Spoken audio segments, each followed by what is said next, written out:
परम सम्माननीय प्रधानाचार्य महोदय, हमारे देवता तुल्य शिक्षकगण एवं यहाँ उपस्थित सभी मेरे प्यारे साथियों, मैं इस महाविद्यालय का आभार व्यक्त करती हूँ कि मुझे हिंदी दिवस के शुभ अवसर पर अपने विचार आपके समक्ष साझा करने का यह अवसर प्रदान हुआ। सर्वप्रथम मैं अपने इस भाषण को एक छोटे से गीत के माध्यम से प्रस्तुत करना चाहूँगी।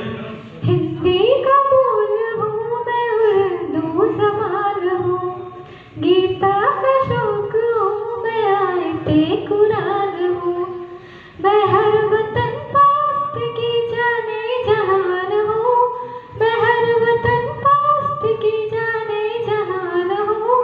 धड़के जो सबके दिल में वो हिंदुस्तान हूँ,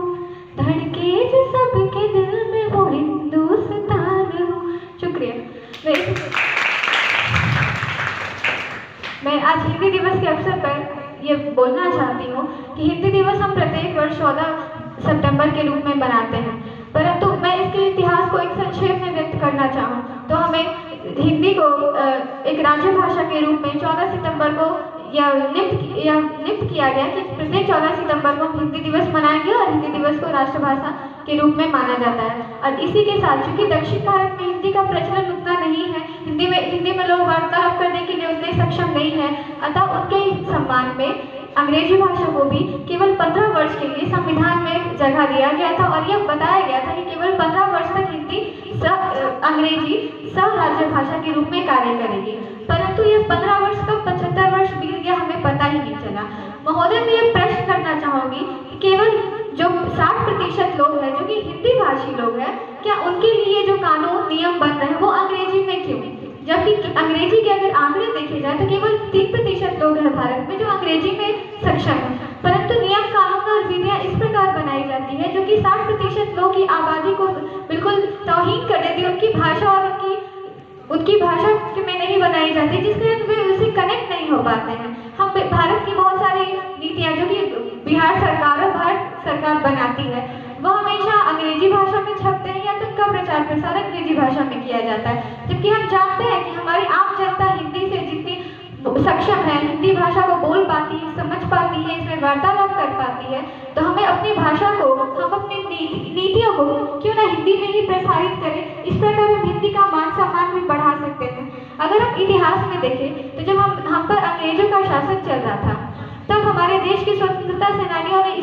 इसे गुलामी से पार होने के लिए अपनी जान की आहुति तक दे दी। 1906 में जो स्वदेशी आंदोलन चलाया गया उसमें लोगों ने अंग्रेजी का बहिष्कार किया, यहाँ तक कि विद्यार्थियों ने अंग्रेजी विद्यालयों को छोड़ दिया, परिधानों का त्याग किया, वस्त्रों की होलियां जला दी गई, वकीलों ने वकालत करना बंद कर दिया। वे इस प्रकार अपना कार्य कर रहे हैं, वे इस प्रकार कुर्बानी दे दिए। परंतु बहुत ही विडंबना की बात है कि आज हम आज़ादी के 75 वर्ष बाद भी, जो कि भारत जबकि सबसे बड़ा लोकतंत्र देश है, हम यहाँ अपनी आवाज़ नहीं उठा सकते, अपनी मातृभाषा को राष्ट्र में एक गांठ के रूप में नहीं बांध सकते। हमारे भारत में कोई भी ऐसी भाषा नहीं है जो भारत को एक माला के रूप में पिरो सके। इस प्रकार मैं बोलना चाहती हूँ कि हमने बहुत बार देखा है ऑफिस में, कार्यालयों में केवल इंग्लिश में बातें होती है, और सबसे बड़ी बात तो ये है कि हमारा सुप्रीम कोर्ट जो कि न्यायपालिका का सबसे मुख्य अंग माना जाता है,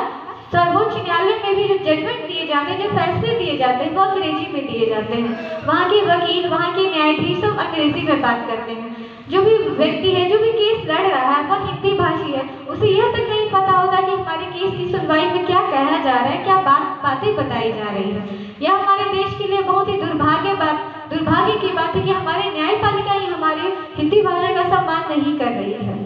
और अंत में मैं बस अपने बात को विराम देकर ये कहना चाहती हूँ कि सरलता है, सबलता है,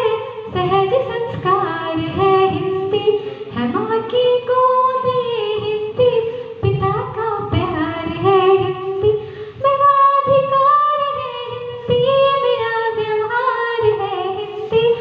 मेरा अधिकार है हिंदी, मेरा व्यवहार है हिंदी, भवन भाषा कहे जिस पर वो दृढ़ आधार है हिंदी, भवन भाषा कहे जिस पर वो दृढ़ आधार है हिंदी, कभी मीरा कभी तुलसी कभी मलखान है हिंदी, कभी मीरा